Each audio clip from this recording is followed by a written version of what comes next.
Bonjour à tous, ici Eric Nicolier et bienvenue dans un nouvel épisode de Passion Immo.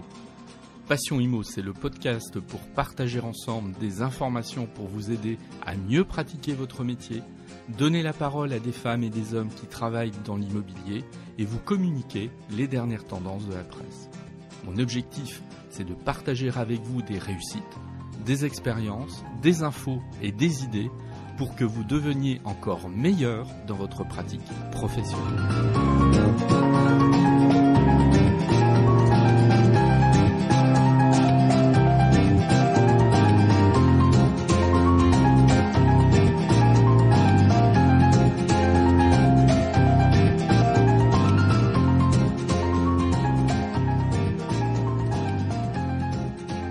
Bonjour, pour ce nouvel épisode de Passion Immo, j'ai décidé d'inviter, et il a accepté, Kevin Breccia. Alors Kevin Breccia, c'est un professionnel de la transaction immobilière. Nous allons parler investissement tout au long de cet épisode. Alors ce qui m'intéressait très vivement de discuter avec lui, c'est qu'en fait, c'est quelqu'un qui est à la fois un professionnel de la transaction, il est agent commercial, donc dans son activité, il a quand même pas mal de clients qui souhaitent acheter un bien immobilier, non pas pour l'occuper, mais pour le louer.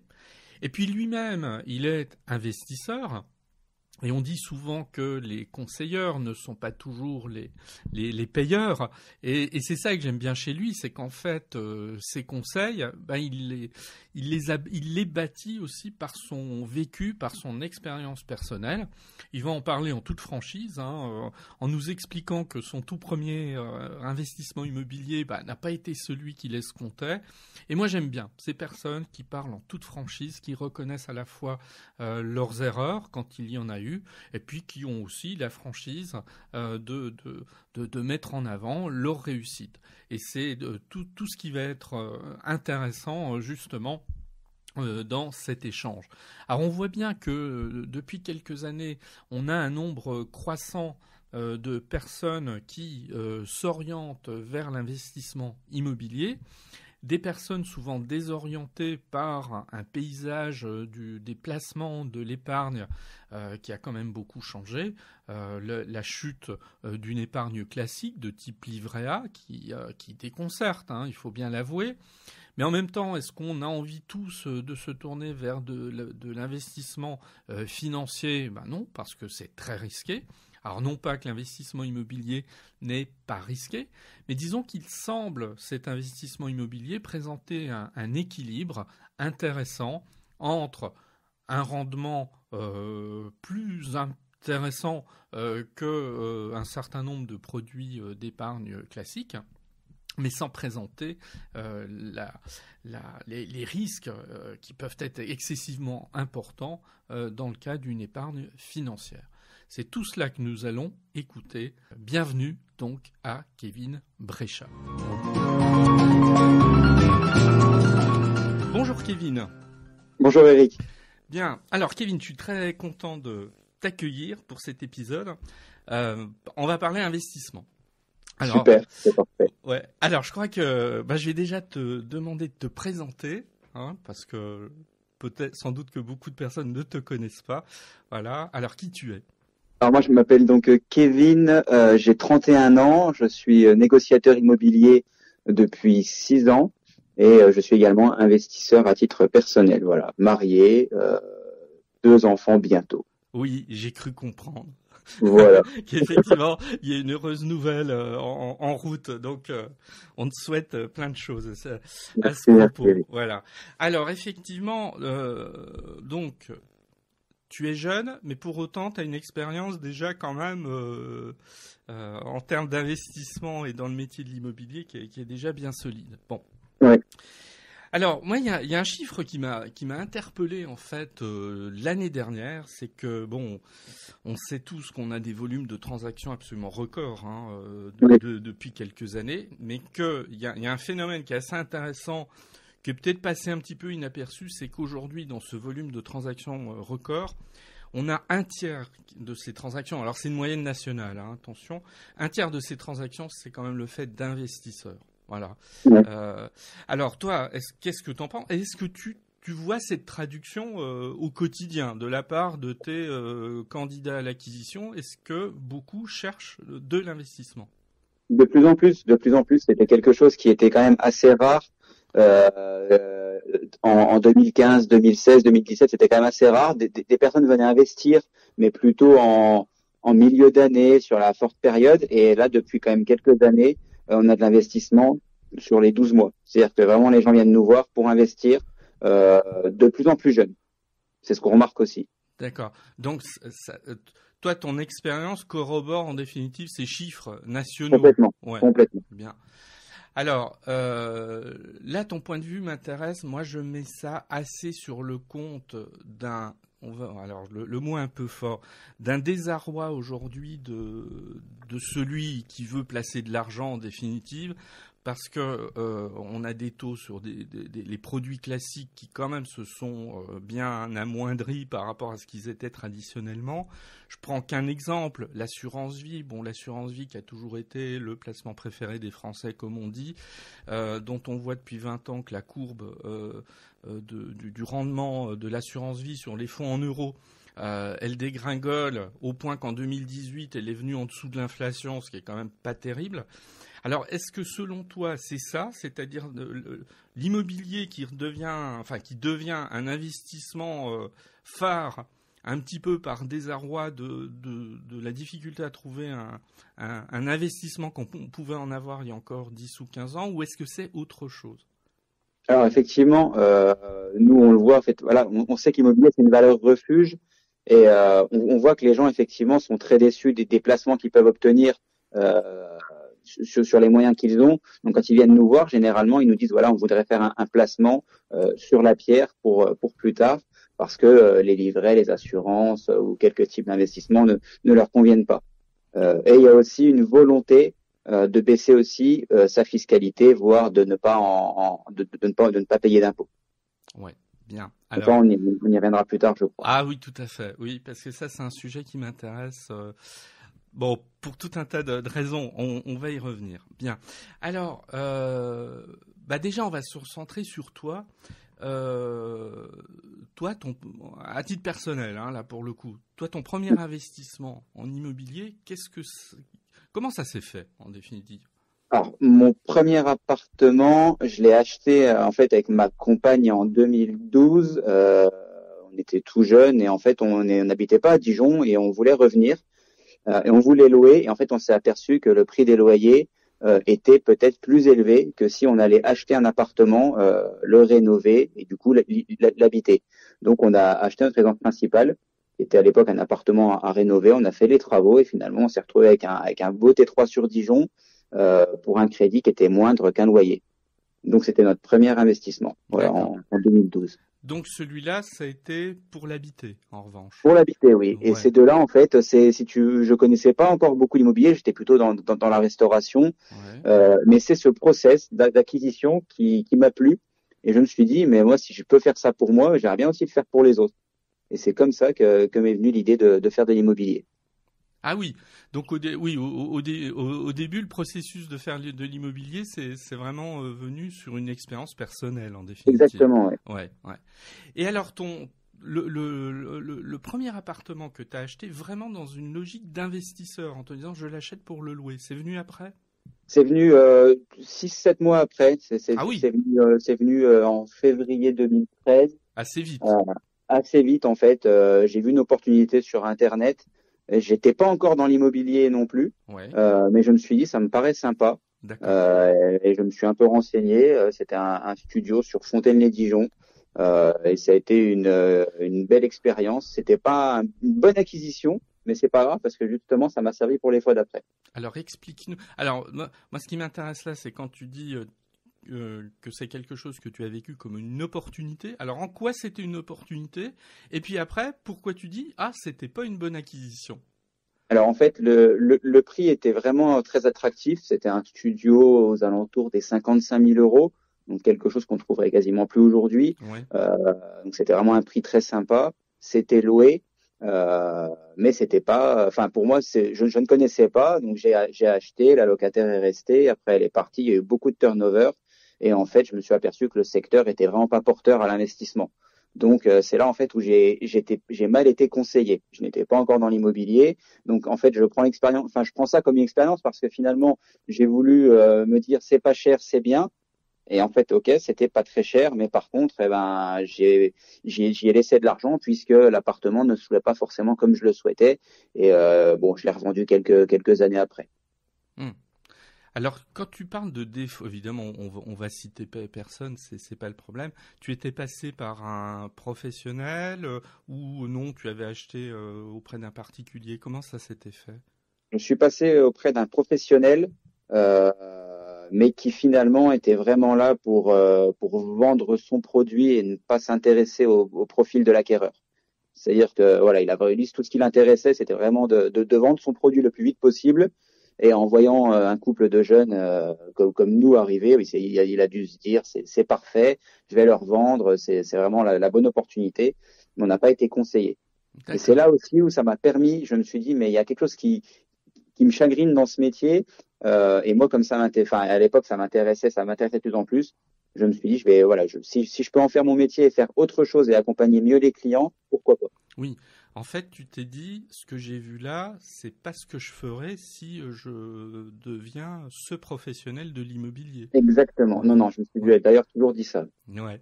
Alors, en même temps, bon, avec toi, on peut parler franchement, donc c'est ça qui est intéressant. Oui, Oui, effectivement, t'as noté allez, on va dire ce défaut de conseil de ce professionnel. Est-ce que, d'un autre côté, on peut considérer que toi, peut-être aussi, tu n'as pas posé les bonnes questions, peut-être. Est-ce que tu n'étais peut-être pas aussi trop néophyte dans ce monde de l'investissement pour appréhender en fait l'opportunité sur ce bien? bien sûr que si. Je pense qu'à l'époque, et justement, je devais, enfin, on va pas dire, que j'étais trop jeune, mais j'étais plus attiré par le côté, c'est vraiment pas cher, je vais y aller quoi qu'il arrive, coûte que coûte. Et le professionnel me voyant foncer vraiment sur tous les feux verts, lui, en fait, il s'est dit aussi, il a dû se dire aussi, bon ben voilà, si lui tous les feux sont verts, il ne me pose pas de questions, je vais pas non plus l'avertir ou lui donner ce devoir de conseil qu'il aurait pu ou qu'il aurait dû faire. Effectivement, ça Ouais, se rejoint. ouais, ouais. D'autant plus que j'imagine que du fait que tu étais déjà propriétaire de ton habitation principale, si tu achetais ce studio, c'était clairement dans une volonté d'investissement. Donc il y avait pas mal donne à ce sujet-là quand tu échangeais avec lui. Exactement. Ouais. Alors en même temps, est-ce que ça illustre pas cette idée qu'après tout, l'investissement en immobilier, c'est pas si simple que ça? Si, si, si. Alors après, c'est en train de se modifier tout ça parce on voit, alors je vais dire deux mots, heureusement et malheureusement, on voit beaucoup de choses sur les réseaux sociaux sur l'investissement immobilier. Ah oui, On, oui, on voit aussi du n'importe quoi, hein. on voit du n'importe Waouh. quoi. On a l'impression aujourd'hui que tout est simple. Et Ouais, c'est pour ça aussi que beaucoup de personnes viennent nous voir pour l'investissement parce que enfin, on y reviendra plus tard, mais on a l'impression que ça peut être très facile et se développer très facilement. Mais non, en fait, il y a aussi des points importants où il faut faire très attention. ouais. Alors donc, après cette expérience, bon, tu dis que t'as subi un turnover important, ce qui, bah, on peut faire une parenthèse à ce sujet-là. Qui dit turnover dit souvent vacances locatives quasi forcées et donc chute du rendement. Exactement, c'est Ouais, ça. C'est vrai, c'est ça. ouais. Alors pareil, ça, je voudrais qu'on développe ce petit point par la suite. Alors, si on poursuit le cheminement, le deuxième investissement locatif que tu as réalisé, là, je suppose que tu étais beaucoup plus averti. Comment justement ça s'est passé? Est-ce que tu as abordé ça de manière différente? Alors sur le deuxième investissement, en fait, du coup, je venais de démarrer dans l'immobilier et j'étais vraiment placé sur l'investissement parce que ça me plaisait beaucoup. Et en fait, j'ai eu l'opportunité d'acheter un appartement à rénover complètement. Et là, ça m'a séduit parce qu'il y avait beaucoup de critères qui rentraient en compte dans ce que je voulais faire, aussi bien du déficit foncier, et on va y revenir, Ouais, ouais. qu'en fait faire mon propre appartement. Et là, je savais dès le départ qu'il n'y aurait pas de problème sur cet appartement. Je le savais, j'étais convaincu. Et aujourd'hui, j'ai encore cet appartement et j'ai le même locataire depuis déjà 4 ans. D'accord. Alors, on va creuser un peu. Quels sont ces fameux critères et qu'est-ce qui te faisait dire que tu étais absolument convaincu? C'est de l'intuition? Je pense pas. Il devait y avoir des éléments objectifs quand même qui émergeaient. Il y avait le secteur déjà en fait. Alors il y avait le fait qu'en fait je connaissais les propriétaires qui me vendaient ce bien, qui me vendaient une partie de ce. En fait c'était un plateau à rénover, hein, donc Mmh. qui est en hypercentre de Dijon. Donc déjà le secteur était vraiment très bon. Euh, on est rue du Chapeau Rouge, donc je me disais là, je savais qu'en fait en termes de sectorisation, il n'y avait pas avoir de problème pour le louer. Ensuite, il y avait le prix d'acquisition du plateau plus le coût des travaux qu'on a pu estimer avant de signer le compromis. En fait, ça englobait totalement le loyer que j'allais pouvoir percevoir, au minimum le loyer que je pouvais percevoir. Donc, je savais qu'en fait l'opération allait vraiment être, si on peut dire, blanche. Donc en fait, tous ces feux-là m'ont dit en fait, je vais pouvoir, je vais signer, je suis pas inquiet. Alors, qu'est-ce que tu appelles une opération blanche? Une opération blanche, en fait, c'est quand mon emprunt va être remboursé par le loyer et que le loyer va également rembourser ma taxe foncière, mes charges et me dégager un peu de bénéfices éventuellement. Ce qui se passe sur ce bien-là et sur les autres. Ouais, ce qui, je suppose, n'est pas toujours le cas quand Non, même. n'est pas toujours le cas. C'est même très rarement le cas. Et Ouais, pour que c'est ça ce le que j'ai. soit, Oui, c'est- c'est ce que je voulais te faire dire quand voilà. même. Non, Ouais. c'est attention, hein, voilà, ça n'arrive pas. Surtout, il faut pas croire que dès qu'on achète un studio, on va gagner de l'argent tous les mois. C'est un peu ce dont je reviens sur les investisseurs sur les réseaux sociaux. Voilà, il y a la réalité du marché, et pour faire ce genre de choses, il faut pouvoir tomber sur des très bonnes opportunités qui sont les appartements à rénover. Oui, tout à fait. Que ceux qui nous écoutent n'aillent pas imaginer que l'opération blanche, c'est ce qui se passe à 100%. C'est un Non, idéal, c'est un idéal. c'est Mais alors, bon, moi, je considère que c'est un idéal quand même qui reste marginal sur l'ensemble des opérations pour pas vendre du rêve, hein, à ce ah oui, non, niveau-là. non, mais c'est très rare. Moi, je le dis là, c'est très très rare. Ouais. Moi, justement, j'ai fait ce deuxième investissement parce que voilà, je savais que ça allait être très porteur, très bon. Et après, avec un risque quand même, hein, parce il y a toujours des risques. Hein. C'est pas parce qu'on est en plein centre de Dijon que l'appartement va forcément se louer. Enfin, tout le temps, il y a toujours des risques, mais la balance bénéfice-risque était quand même très bonne. Ouais. Donc j'y suis allé. Et aujourd'hui, je regrette pas sur ce bien-là non plus. Ouais. Alors, bon, je vais préciser quelque chose parce que ceux qui nous écoutent ne connaissent pas nécessairement Dijon.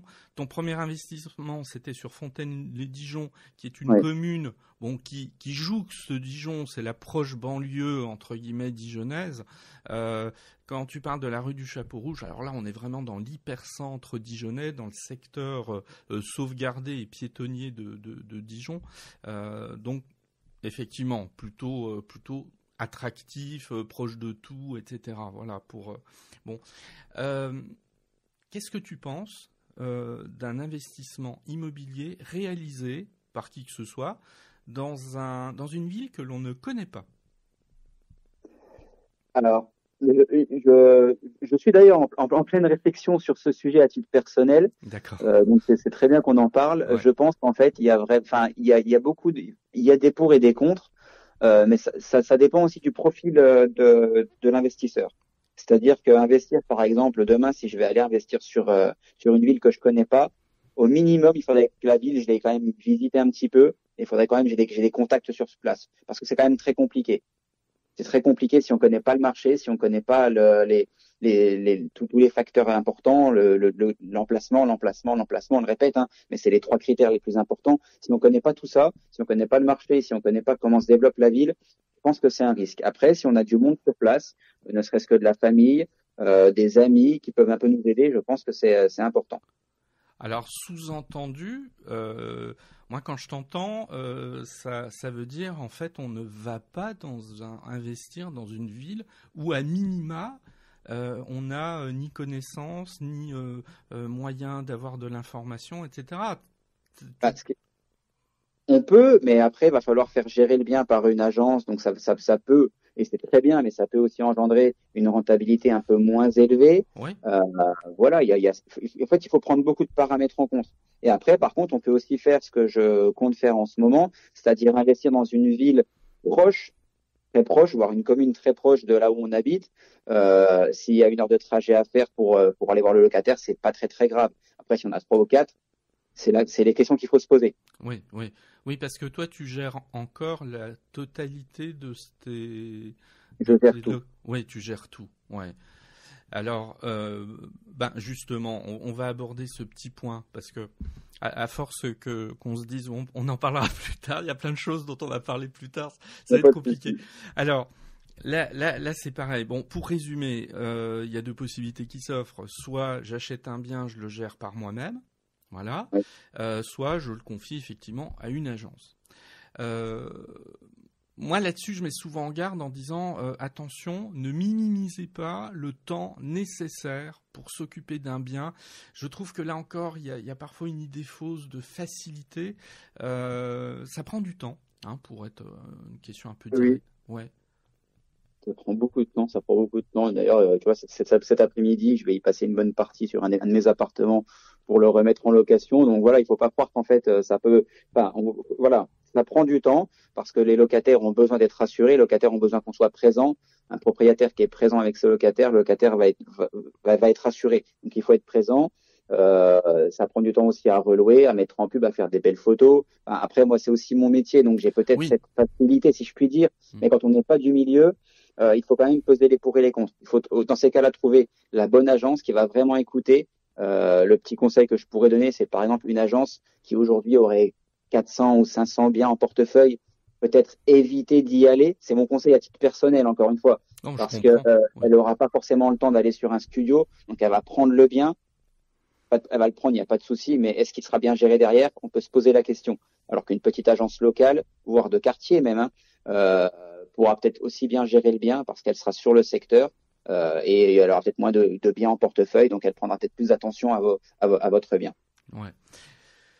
Donc finalement, tu prônes la prudence quand même, hein, Comme la pelouse complètement. ouais, avant de se décider à gérer son bien de A à Z, de bien peser le pour et le contre du temps qu'on est susceptible et qu'on a envie aussi d'y passer. Oui, Hein, on a envie, c'est ça. ouais, C'est qu'on a envie, et aussi bien que, enfin, pour pouvoir gérer son propre bien, je pense aussi il faut aussi s'attendre à tout, vraiment se mettre aussi dans une position difficile, oui, c'est-à-dire ne pas croire qu'en fait, bon ben, je vais le gérer et je vais encaisser mes loyers tous les 5. Non, se dire, alors je vais le gérer, mais qu'est-ce qui va se passer s'il ne me paye pas? Qu'est-ce qui va se passer si j'ai un problème? Qu'est-ce qui va se passer si j'ai ceci? Et comment je vais pouvoir réagir? Et si en fait on se pose toutes ces bonnes questions, qu'on les a écrites, moi c'est ce que j'ai fait, je les ai toujours écrites, je me suis posé toutes les questions malheureusement négatives, et je me suis toujours dit voilà, il va se passer ça, il va se passer ça, il va se passer ça. Je suis capable d'y répondre en temps de temps. Si vous êtes capable de faire tout ça tout seul, alors pourquoi pas essayer de gérer un premier bien. Par contre, si dans une des questions il y a une réponse où c'est un peu compliqué, vous dites bah, je ne sais pas comment je vais faire, dans ces cas-là, il faut vous rapprocher d'une agence. oui, oui. En fait, c'est le vieux principe. On essaie d'imaginer le pire pour être capable de l'anticiper et voir Bien sûr, si on est capable de l'assumer, en oui, fait. parce que le pire peut arriver et des fois le pire n'est pas à craindre, Ouais. mais des fois même quelque chose qui n'est pas très grave peut prendre beaucoup de temps. Ouais. Oui, et puis même, je me dis la chose toute bête, hein, un dimanche matin, on a prévu d'aller faire telle ou telle chose, d'être un peu tranquille. Il y a un locataire qui appelle parce qu'il y a un problème. On peut pas, dans ce cas-là. Si, comment tu gères dans ces, ça t'est peut-être jamais arrivé. Ça m'est déçu, ça m'est Si. déjà arrivé. Alors, ça m'est arrivé il y a pas très longtemps sur un appartement en fait où il y a eu une coupure d'électricité dans l'immeuble. Oui, par exemple. Et Voilà. mon locataire m'a appelé un samedi soir à 22h30 et ben à 23h j'étais sur place Voilà. parce Bon, que d'accord. Ouais. je lui dis bah, parce que après moi c'est ma façon de faire et je me suis toujours dit que je serais toujours bah on peut y revenir. Voilà, je loue des produits qui sont peut-être un peu élevés en termes de loyer. Par contre, en termes de qualité et de responsabilité, je suis là, je suis présent. Ouais. Ouais. Donc, s'il m'appelle, j'essaye d'être là. Si je suis en vacances, voilà, malheureusement, peux pas faire grand chose, Hmm. mais je trouve des solutions quand même. D'accord. Ouais. Il faut être Oui. présent. Donc, t'as pris acte dès le départ d'une forte présence et d'une forte implication. Oui, toujours. Ouais, ouais. Euh, je fais parfois le parallèle, hein, parce que sur ces investissements a priori faciles, c'est la même chose si on va si on ouvre un compte titre, qu'on veut commencer à gérer des actions, etc. Et puis qu'on n'a pas véritablement pensé au temps qu'il faudrait y passer pour s'intéresser à la vie économique, à la vie des entreprises, Mhm. etc. À tout ça. Et c'est pas la peine d'y aller non plus, quoi, dans ce genre. Autant ouvrir un livret A, hein, dans ce cas-là. Ah Si oui, on clairement. ouais. Alors, je voudrais qu'on parle un petit peu rendement parce que je trouve. Alors moi, je dis en toute transparence, je suis pas agent immobilier. Je suis parfois effrayé, voire effaré de l'affichage de certains rendements par certains agents immobiliers, voilà, qui affichent sur tel bien rendement 8%, etc. Oubliant un peu que c'est qu'un rendement brut. Quelle vision tu as de ça? Alors ça, moi, j'alerte tous les acquéreurs. Je leur dis toujours de faire très attention parce qu'effectivement, on va prendre un exemple. Hein, voilà, quand on voit des fois des publicités sur le Bon Coin ou sur n'importe quel support avec des rendements à 7%, à 7%, on se dit, bah, c'est génial. Ah oui. Non, le rendement à Dijon, s'il est de 3,5 net. Alors encore une fois, si je parle d'une moyenne, hein, c'est très bien parce qu'en fait, sur le 7%, bah, il y a le brut. Après, il y a le net, et il y a encore le net, parce que les gens oublient qu'en fait, voilà, il y a la rentabilité, mais il faut encore enlever tous les frais derrière. Il faut aussi enlever la fiscalité qui parfois peut être très élevée suivant sa fiscalité de départ. Et c'est aussi de là qu'on doit normalement choisir son investissement et pas l'inverse. Donc c'est pour ça qu'il faut faire très attention. Le rendement, moi, et je suis pas le seul, je peux obtenir des bons rendements parce que j'ai acheté pas cher et parce que je fais les travaux, on va y revenir. Mais sinon, sur un bien classique que vous achetez qui est peut-être déjà loué, non, le rendement, il sera à Dijon, c'est pas possible d'avoir du 7% net. C'est pas possible. Mais nulle part. Nulle part, oui, à Dijon. Voilà, je ne concentre pas dessus, mais même encore moins à Lyon, moins à Bordeaux, à Paris. Ça peut être possible éventuellement dans des villes comme, alors si, c'est possible à Montbard, dans des villes comme ça, parce que les biens sont dès le départ pas très chers. Donc forcément, même quand ils sont très propres, hein, ils sont pas très chers. Donc comme il y a quand même une demande de location qui est assez forte, il y a des bons rendements, mais encore faut-il trouver le bon secteur. Et ça, c'est encore du travail. Alors, pour être clair, on peut imaginer quel rendement après impôt. Voilà, c'est quoi un rendement immobilier une fois que tout a été payé, y compris son impôt? Pour moi, il est très faible en termes de pourcentage. Je pourrais pas forcément répondre. Ça, c'est assez fluctuant. Mais moi, je parle toujours d'opérations blanches au minimum.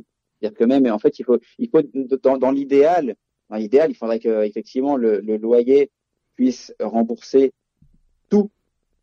Ouais, idéalement. Idéalement, ouais. Mais à Dijon, ça n'arrive pas. Je pense que généralement, il faut quand même il faut pouvoir quand même payer les impôts fonciers s'il y en a. Voilà, le reste peut être pris en charge, mais 3-4% aujourd'hui, ça reste cohérent. Pour moi, ça reste cohérent.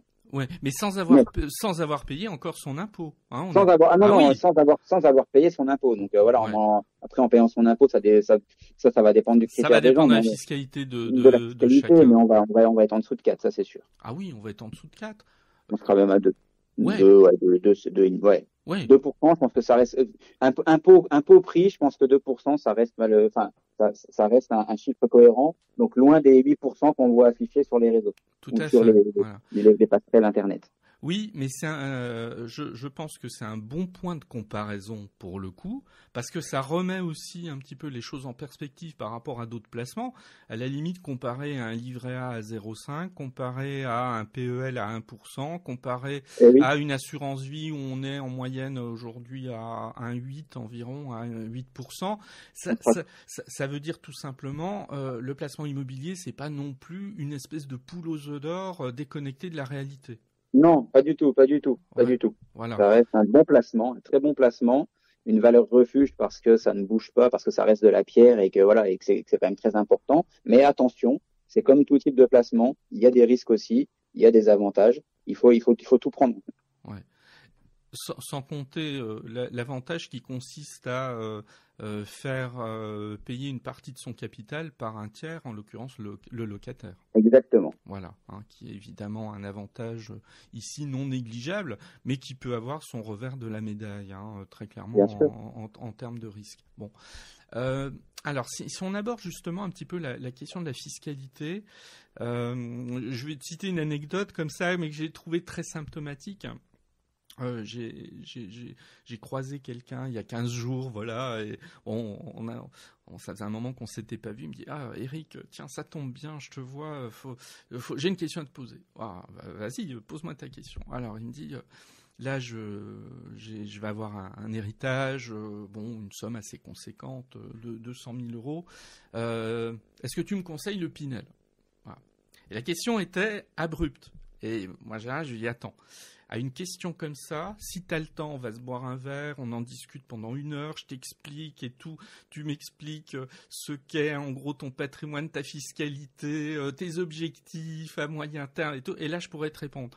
Et il me dit, ah mais tu peux pas me répondre comme ça, oui ou non? Ah non, c'est impossible. Voilà.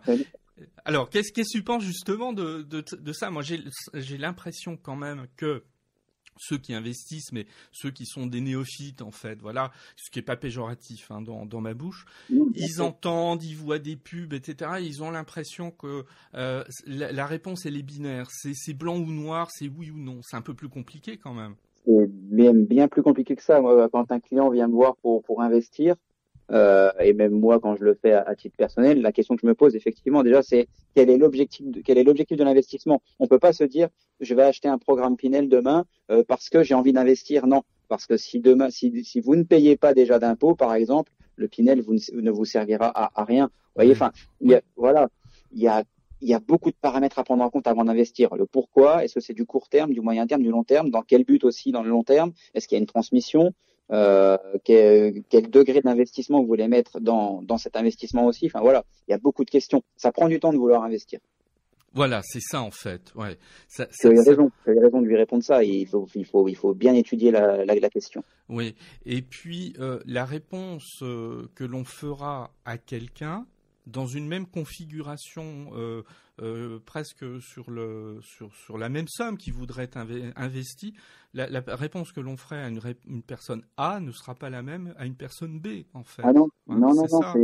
non, moi, c'est pas parce que vous avez, enfin voilà, vous pouvez avoir vous pouvez avoir le même salaire, mais pas la même fiscalité et pas les mêmes besoins et pas les mêmes raisons. Donc effectivement, tout est vraiment à prendre en compte et ce qui est valable pour un n'est pas valable pour l'autre. Voilà. Alors que parfois on entend ah tiens, j'ai mon meilleur ami qui a fait ça, c'est génial, il faut que je fasse pareil. Mais le pareil n'existe pas ici.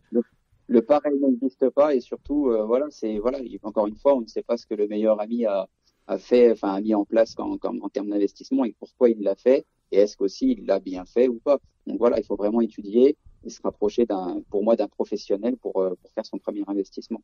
Ouais. Alors justement, puisqu'on est sur la question de l'investissement, on va parler un petit peu déficit foncier. Oui. Qui là encore est vu un peu comme une espèce de chose miracle. Oh là là, on peut faire du déficit, c'est génial, etc. Bon voilà, c'est un petit peu paré de toutes les vertus, et là encore c'est un peu plus compliqué que ça quand même, le déficit foncier. Comment tu appréhendes cette question du déficit Alors foncier? moi, le déficit foncier, c'est ce que je pratique à longueur de temps à titre personnel. D'accord. Donc c'est quelque chose que je maîtrise plutôt bien, Ouais. puisque c'est ma logique d'investissement. Mais je dis aux gens, attention, effectivement, c'est pas parce qu'on entend déficit foncier qu'on va gagner de l'argent. Il faut encore une fois partir de sa fiscalité, de voir combien d'impôts vous payez et de voir ce qui va être possible. Mais le déficit foncier, il faut pouvoir le maîtriser avant de l'utiliser. Oui, alors j'ai presque envie de dire que le déficit foncier, il y a du bon déficit et il y a du mauvais déficit, parce que si on dégage un déficit foncier parce qu'on a une vacance locative de 6 mois sur une année, c'est un très mauvais déficit. C'est un très mauvais déficit. Pour moi, le déficit foncier, si je dois le résumer en un seul mot, je dirais travaux, tout simplement. Voilà. Si on pense déficit foncier, le meilleur déficit, c'est les travaux, puisque ça va être une façon, en fait, d'englober, enfin, de diminuer la fiscalité foncière et parallèlement de diminuer aussi la fiscalité personnelle. Ouais. Donc ça, c'est vraiment le gros plus. Ouais. D'autant plus que si on affine la problématique, c'est pas tous les travaux qu'il est possible d'inclure pour calculer un déficit. Non. Par exemple, ça va pas être. Enfin, si demain vous avez déjà un appartement et que vous allez changer la cuisine, cette cuisine ne pourra pas être inclue en déficit foncier. Enfin voilà, c'est vraiment si vous achetez un bien à rénover complètement, vous achetez un bien rénové, un plateau, comme on peut appeler ça maintenant, ou un appartement qui nécessite des gros travaux. Là, vous allez faire des travaux, et il y a les travaux dits urgents, les travaux dits secondaires. Il faut bien étudier les choses, mais globalement, il y a quand même beaucoup enfin, si vous faites 20 000 euros de travaux sur un studio, 70% de ces travaux vont pouvoir être imputés en tant que déficit foncier Oui, dans une moyenne. voilà. Mais pas la totalité non plus. Mais pas la totalité non plus. Hein. Il y a Voilà. des travaux que vous n'allez Ouais. pas pouvoir amortir. Ouais. Ce qui sous-entend, je pense, de bien connaître la fiscalité de manière à adapter aussi les travaux et le type de travaux que l'on va faire pour savoir là aussi où on va aller. Exactement, exactement. Encore une fois, hein, on l'a dit tout à l'heure, hein, tout part de la fiscalité et tout part de combien. Enfin, moi, je pars souvent comme ça. C'est bon, bah voilà, cette année, j'ai réussi par exemple, à ne pas payer de revenus fonciers. Attention, l'année prochaine, je vais commencer à en payer. Donc, mon prochain investissement, il va falloir que je fasse tant de travaux pour ne pas en payer ou en payer moindre. Du coup, sur quel bien je vais me porter, sur quel bien je vais pouvoir avoir autant de travaux et surtout quels sont les travaux que je vais pouvoir déduire. Donc Ouais. voilà, c'est encore une fois, on repart de la fiscalité. Ouais, ouais. Et là, tu es en train de décrire ce qu'on appelle une approche globale, c'est-à-dire n'envisages pas les opérations isolément les unes des autres, tu les replaces dans le contexte global de ta situation patrimoniale et fiscale. Exactement. Ouais. Alors, qu'est-ce que tu penses bon, même si la réponse elle est un peu dans la question, mais moi j'ai trop parfois le sentiment d'investisseurs qui ne voient que la dimension fiscale et qui en oublient que derrière, après tout, on achète quand même un bien immobilier. Oui, non, mais effectivement, les gens pensent tout de suite. Enfin, voilà, je suis le premier à le dire. Hein, quand on pense investissement, on pense aussi fiscalité, mais il faut aussi penser que le bien que vous achetez, enfin, il n'est pas là que pour, si je puis dire, déduire la fiscalité. Il est là aussi pour un moment, 15 ans pour certains, à moins que vous le revendiez, mais c'est quand même à la base un investissement à très long terme. Donc, avant aussi de penser fiscalité, il faut aussi penser avenir. Quand on achète un bien immobilier, il faut savoir pourquoi vous l'achetez à cet endroit-là. Est-ce qu'il y a une fiscalité derrière? Oui. Est-ce qu'il y a un engagement personnel? Oui. Est-ce qu'il y a un désir de transmission? Peut-être. Enfin, voilà, il y a aussi des autres questions à se poser. Il n'y a Ouais, pas que la fiscalité. ouais. Alors, à l'inverse, parce que bon voilà, ça fait une demi-heure qu'on échange sur cette question, mais on pourrait y passer des heures de toute Oui, façon. pas de souci. Voilà. Alors, à l'inverse, faut pas non plus qu'on donne l'impression que c'est ultra complexe. Oui, il y a une relative complexité. Je pense qu'il faut alerter le grand public complètement néophyte de ces questions et lui dire oh là, attention, c'est pas un miroir aux faut se méfier en fait enfin pas se méfier de l'investissement immobilier, mais avoir en tête quand même sa complexité pour l'aborder. À l'inverse, faut pas que ce soit totalement dissuasif.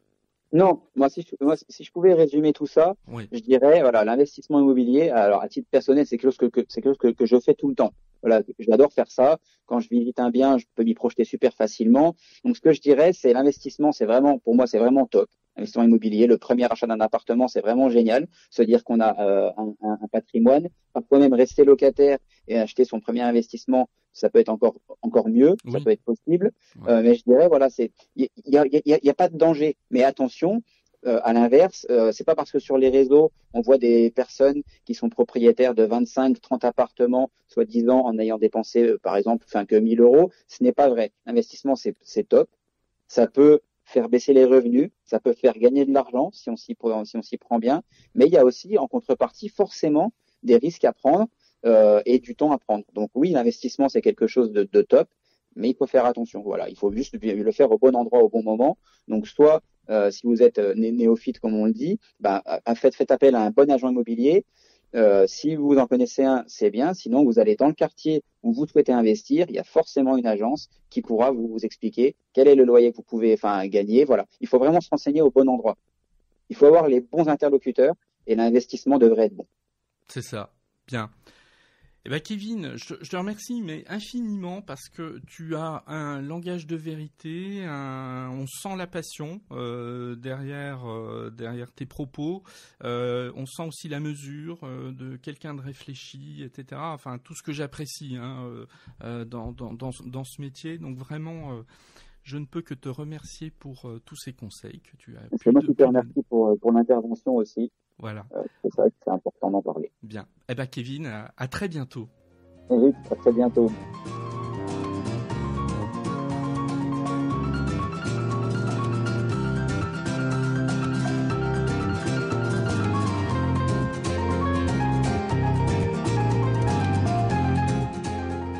Merci de m'avoir écouté. Vous pouvez me retrouver sur mon site internet www.nicolier.org. Il est possible aussi de me suivre ou de me contacter sur LinkedIn, Eric Nicolier tout attaché. Et puis vous pouvez aussi me soutenir en vous abonnant à Passion Immo sur Apple Podcasts, mais aussi sur les principales plateformes de podcast. Je vous dis à très bientôt.